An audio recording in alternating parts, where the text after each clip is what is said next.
আয়াতুল কুরসি পাঠ করার পরে কখনো একটি ভুল কাজ করবেন না। যদি করেন তাহলে আপনি সওয়াবের পরিবর্তে উল্টা গুনাহগার হবেন এবং আপনি মারাত্মক ক্ষতির মধ্যে আপনি পড়ে যেতে পারেন। আজকাল আমাদের সমাজে অনেক মুফতি আছে না, জীবনে মাদ্রাসায় পড়াশোনা করে নাই, তারা পর্যন্ত ফতোয়া দেয়। সুতরাং সেজন্য বলতে চাই স্পষ্ট কথা, ইসলাম মানেন আখলিস দীনাকা ইয়াকফিকাল আমালুল কলিল, আমল অল্প করেন, সেটা রাসূলের তরিকা মোতাবেক হতে হবে। ওমা আতাকুমুর রাসূলু ফাখুযুহু ওমা নাহাকুম আনহু ফান্তাহু। রাসূল যা করতে বলেছেন, যেইভাবে করতে বলেছেন, হাদিস শরীফে আয়াতুল কুরসির আমল যেইভাবে এসেছে ওইভাবে করবেন। এছাড়া যদি বিকল্প রাস্তায় আয়াতুল কুরসির আমল করেন, এই আয়াতের যত ফজিলত, এই আয়াতের যত গুরুত্ব, উল্টা কিন্তু আপনি এর চাইতে বড় বিপদের মধ্যে আপনি পড়ে যাবেন। আয়াতুল কুরসি হলো কোরআনে কারীমের সবচেয়ে গুরুত্বপূর্ণ অংশ, সবচেয়ে গুরুত্বপূর্ণ আয়াত। কোরআনুল কারীমের গুরুত্বপূর্ণ সূরা আল ফাতিহা, সূরা ইয়াসিন, সূরা রহমান, কিন্তু সবচেয়ে গুরুত্বপূর্ণ আয়াত হচ্ছে আয়াতুল কুরসি।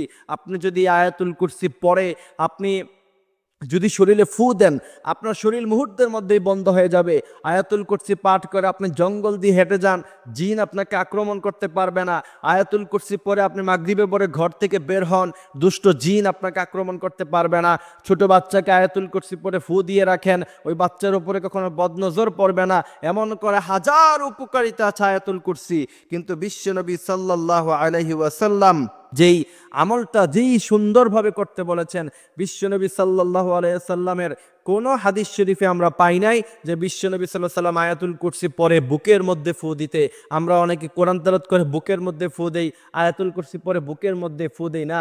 হাদিস শরীফের মধ্যে এসেছে রাসূল 4 কুল পরে হাতের মধ্যে ফু দিতেন, তারপরে গোটা শরীরের মধ্যে তিনি মেসেজ করতেন, এমনটা হাদিস শরীফের মধ্যে এসেছে। আপনি চাইলে এটা করতে পারেন। এরপরে আয়াতুল কুরসির ব্যাপারে হাদিস এসেছে, মান কারা আয়াতুল কুরসি, যে ব্যক্তি আয়াতুল কুরসি পাঠ করলো প্রত্যেক 5 ওয়াক্ত নামাজের পরে, তার মধ্যে জান্নাত এবং তার মধ্যখানে মাঝখান দিয়ে ব্যারিকেড হলো শুধুমাত্র তার মৃত্যু। তার মৃত্যু হয় না, এই কারণে সে জান্নাতে পৌঁছায় না। সুবহানাল্লাহি ওয়া বিহামদিহি সুবহানাল্লাহিল আযীম।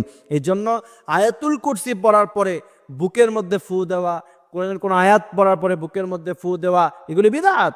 আপনি বিদআত যদি চালু করেন, বিশ্বনবী বলছেন কুল্লু বিদআতিন দালালা ও কুল্লু দালালাতিন ফিন্নার। কোন ব্যক্তি যদি বিদআত করে তার অবস্থান হবে সরাসরি জাহান্নামের মধ্যখানে, আর প্রত্যেক বিদআত গুমরাহি।